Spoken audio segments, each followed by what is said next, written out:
No oil talong recipe.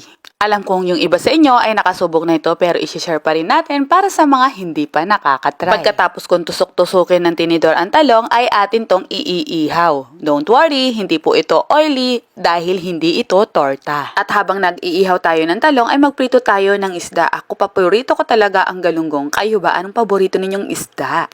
Samantala, baligtarin naman ang talong para magpantay naman ang pagkakaihaw nito. Pagkatapos itong maihaw ay babalatan naman natin ito. And since maliliit lang itong mga talong ko, ay nag-ihaw ako ng 7 piraso. Kayo na pong bahala kung gaano kalalaking talong ang gagamitin ninyo. At pag nabalatan na lahat ang talong, ifo-flatten natin ito at isa-set aside. Samantala, i-ready naman natin ang sibuyas, pipino, siling green, kamatis, itlog na maalat, at itong lettuce. Pero itong lettuce ay optional lang. Kung wala kayo nito o kaya naman ay mahal dyan sa area ninyo, ay okay lang kahit wala.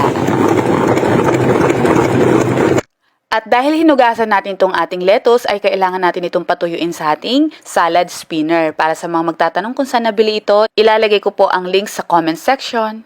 Next, sa isang bowl naman ay pagsamasamahin natin ng suka, asin, asukal, paminta,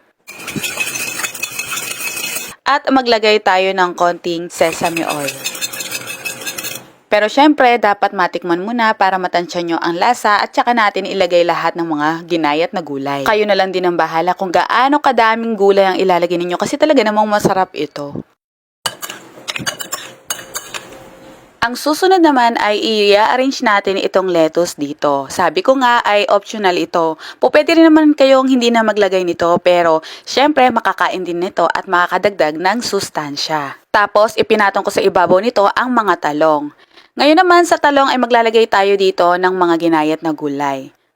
Oh, diba? Ang sarap nito. Isa na namang ulam idea para sa inyo, mapasustansya pa natin lalo ang talong.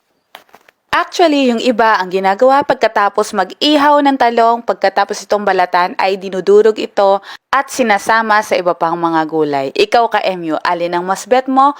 Yung dinurog ang talong o yung ganitong buo na rin? Comment mo naman yan!